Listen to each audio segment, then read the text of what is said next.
இந்திய கம்யூனிஸ்ட் கட்சி, இந்திய கம்யூனிஸ்ட் கட்சி, இந்திய கம்யூனிஸ்ட் கட்சியின் 99வது ஆண்டு வெல்க. இந்திய கம்யூனிஸ்ட் கட்சியின் 99வது ஆண்டு புரட்சி, புரட்சி, புரட்சி. இந்திய கம்யூனிஸ்ட் கட்சி, இந்திய கம்யூனிஸ்ட் கட்சி, இந்திய கம்யூனிஸ்ட் கட்சி புரட்சி.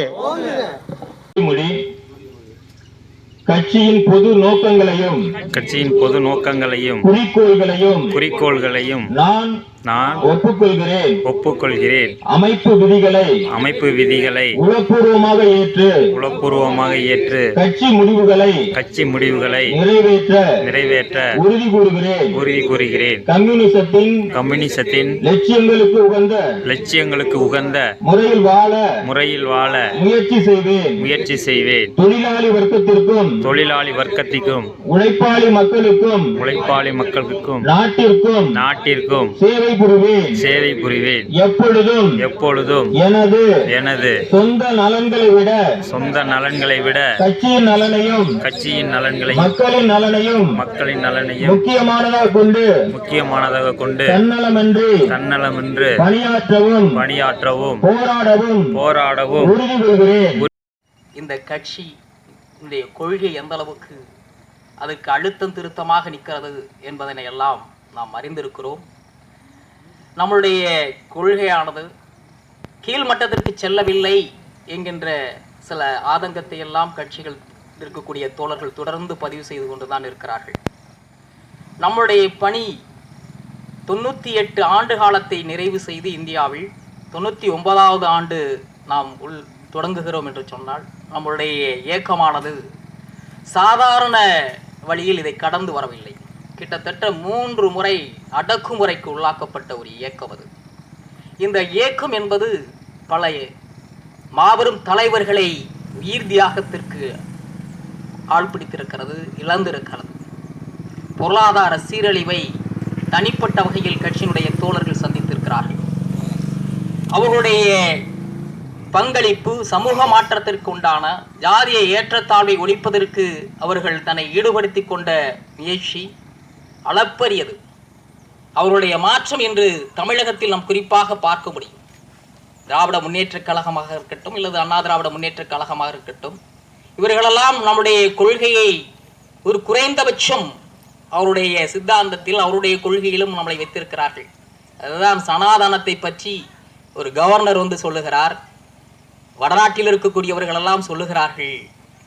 எந்த அளவுக்கு இந்த சனாதனம் இப்பவும் அது உயர்ந்து வருவதற்குண்டான சூழல் உருவாகிறது, அதை எதிர்த்து நிற்கக்கூடிய அளவுக்கு இந்த சனாதன எதிர்ப்பையும் இந்த ஜாதிய மறுப்பையும் இதெல்லாம் எடுத்து சென்றது கம்யூனிஸ்ட் கட்சி என்பதை மறந்து விடக்கூடாது. ஏதோ பெரியார் மட்டும் இதை எடுத்து சென்றார் அல்லது முன்னாள் முதலமைச்சர் அண்ணாதுரையோ அல்லது கலைஞர் கருணாநிதியோ அல்லது ஜெயலலிதாவோ மற்றவர்களெல்லாம் எடுத்து சென்றார்கள் என்று சொல்லிவிட முடியாது. இதற்கு அடிப்படை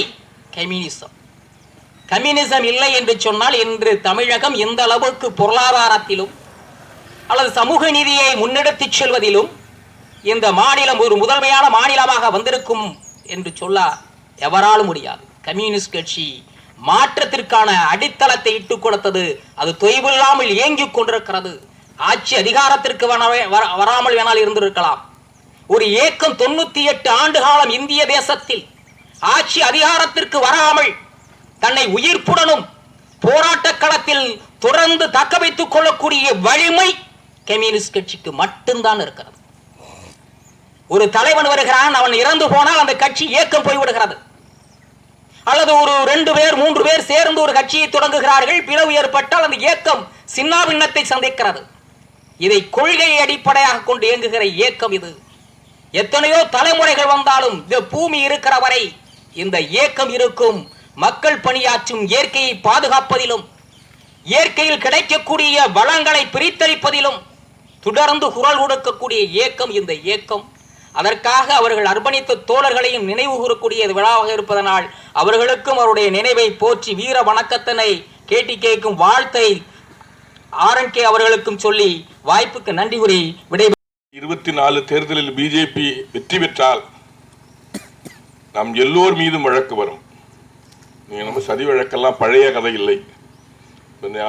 இவர் நீங்க உட்கார்ந்துருக்க எல்லாருமே முன்னணி தோழர்கள் எல்லோருக்கும் உயிர் பயம் இருந்துருச்சுன்னா இப்பவே பின்வாங்கிருங்க 24.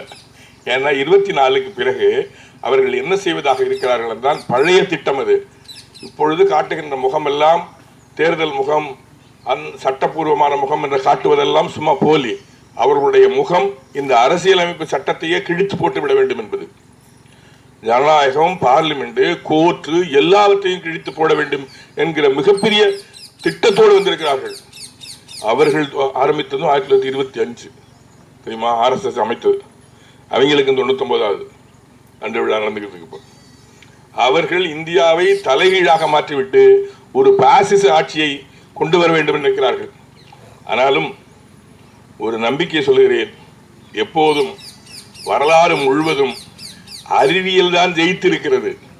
மூட நம்பிக்கைக்கு எவ்வளவு பெரிய கோபுரங்கள் கட்டினாலும் எவ்வளவு கூட்டம் சேர்த்தாலும் ஒரு நாள் விழுந்து உலைந்து போகும். ஆனால் இடையே நாம் கொடுக்க வேண்டிய விலை கூட இருக்கிறது. ஏனென்றால் அவர்கள் அவ்வளவு வலிமையாக நிலை பெற்றிருக்கிறார்கள். அப்படி ஒரு அபாயகரமான கட்டத்தில் நாம் இருந்து கொண்டிருக்கிறோம். நம் தோழர்கள் சொன்னது போல ஏன் நம்மால் வேகமாக வளர முடியவில்லை? நிறைய ஆய்வு போய்கிட்டு இருக்கு. நம்ம தோழர்கள் இல்லை, பொதுவாகவே நம்ம கட்சியின் இல்லை, பொதுவாகவே முற்போக்கு சிந்தனையில் இருந்து இந்தியா மிக பின்தங்கி இருக்கிறது என்ன என்று ML குழுக்கள், நம்ம CPM தோழர்கள், எல்லா தோழர்களும் ஆய்வு செய்து கொண்டிருக்கிறார்கள். வெளியிலே இருக்கிற தோழர்களும் ஆய்வு செய்து கொண்டிருக்கிறார்கள். இந்தியா சரியான பாதையில் முன்னோக்கி செல்வதற்கு பதிலாக, ஜனநாயக பாதையில் முன்னோக்கி செல்வதற்கு பதிலாக பாசிச பாதையில் பின்னோக்கி போகிறதே ஏன்? இங்கே ஜாதி பேர்ல, மதம் பேராலே, அங்கங்கே குலக்குழுக்களின் பேராலே நிறைய மாறுபாடுகள் இருக்கிறது ஏன் என்று ஆய்வு செய்திருக்கிறார்கள். அந்த ஆய்விலே கிடைத்த இப்ப சமீப கால விடை என்னவென்றால்,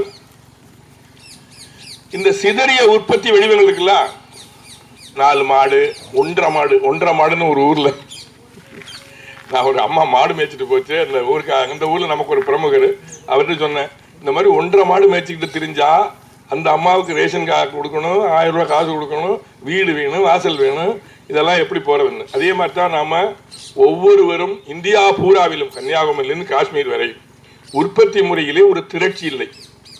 திரட்சி இல்லாத மட்டும் இல்லை, நமக்கிட்ட பழைய குலக்குழு வடிவங்கள் நம்மை விட்டு போகவே மாட்டேங்குது. குலக்குழு வடிவம் என்னன்னு தெரியுதா? 100 பேர் 200 பேர் கொண்ட ஒரு தெரு இருந்தோம்னா அதான் நம்மளது பெரிய தெரு, சரிதானே? நம் எங்கே சொல்லிக்கிறோம், உங்க ஊரா இருந்தாலும் எங்க ஊரா இருந்தாலும் மேல தெரு பெருசுன்னு கீழே தெருவை சொல்லுவோம், தெரியுமா? பார்த்திருக்கீங்களா?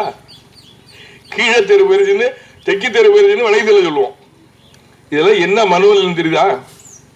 ஒரு திறந்த நம் சகோதரன், நம்ம இத்தனைக்கும் நம்ம மாமச்சான் தான், மாமச்சான் அண்ணன் தம்பியவே நாம் நீ அந்த தெரு இந்த தெரு என்று சொல்லி, இதனுடைய அடுத்தடுத்த பரிணாமங்கள் தான் சாதி வலிமை, மத வலிமை, இப்படியெல்லாம் எங்க வேறு இருக்குன்னு பார்த்தீங்களா? திறந்த வெளிப்படையான ஒரு தோழமைக்கு நாம் ஒவ்வொருவரும் அக்கினியில இறங்கி வெளியே வர வேண்டும் போல இருக்கிறது. ஏனென்றால் நான் வெளிப்படையா சொல்றேன், என்னை நமக்கு ஏன் நிறைய பேர் சேர மாட்டேங்கிறாங்கன்னு சொல்றீங்களா? நான் 14 பெரியாரை வேடிக்கை பார்த்தவன், ஈடுபாடு கொண்டவன், சாதி மறுப்பு இயக்கத்தினுடைய முதல் அடிப்படை.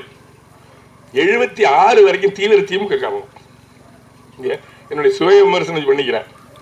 என்னை தயாரித்தவர், இப்ப நான் மகேந்திரனை என்னையும் தயாரித்தவர், பதிவாக சொல்லலாம், தங்கு கண்ணை வளவன்னு திருமங்கலக்கோட்டை மேல காலனியில ஒரு துவக்க பள்ளி ஆசிரியராக இருந்தார்.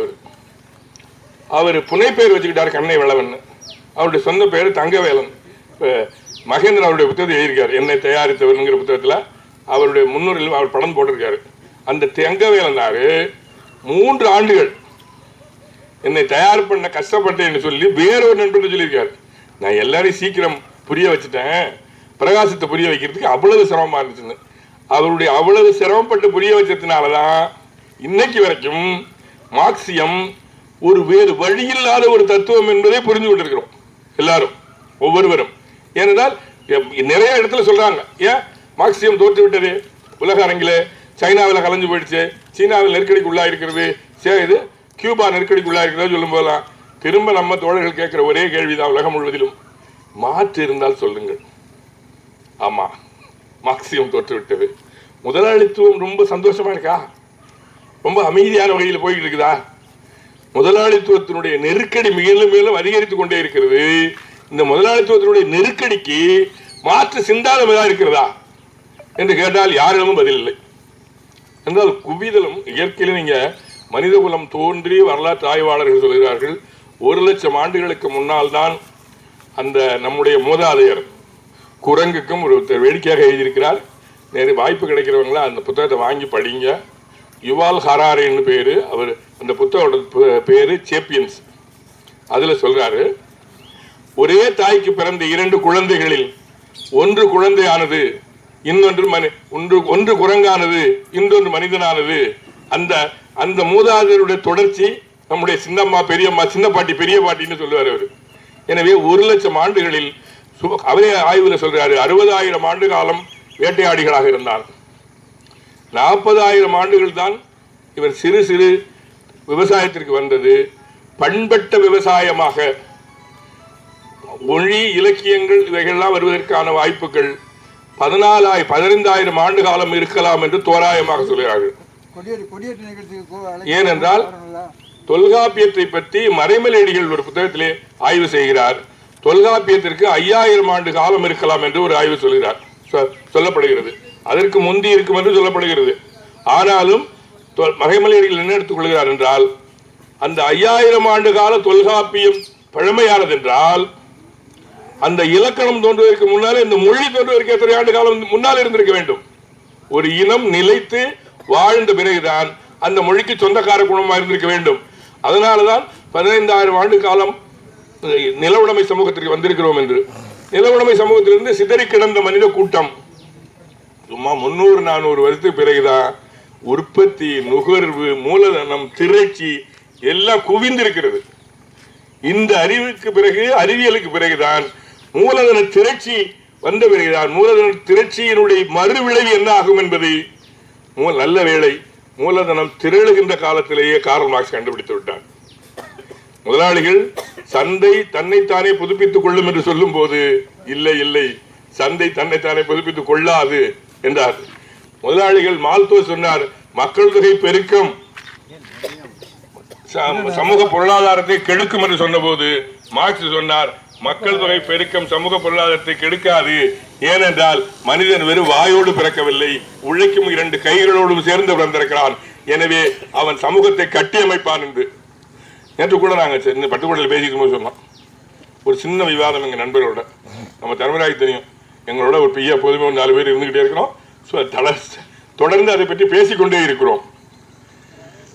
இந்தியாவில் வேலைவாய்ப்பு குறைவாக இருக்கிறது, வறுமை இருக்கிறது, வேலையின்மை இருக்கிறது, பஞ்சம் இருக்கிறது எல்லாம் பேசப்படுவதற்கு ஒரு நண்பர் சொன்னார், இந்தியாவினுடைய இயற்கை வளம், இந்தியாவினுடைய மக்கள் தொகை வளம், இந்தியாவில் இப்போது இருக்கின்ற அறிவு வளம், இது 3ம் வேகம் எடுத்தால் இந்த முட்டாள் முதலாளிகளுக்கு தேவையே நுகர்வு தானே.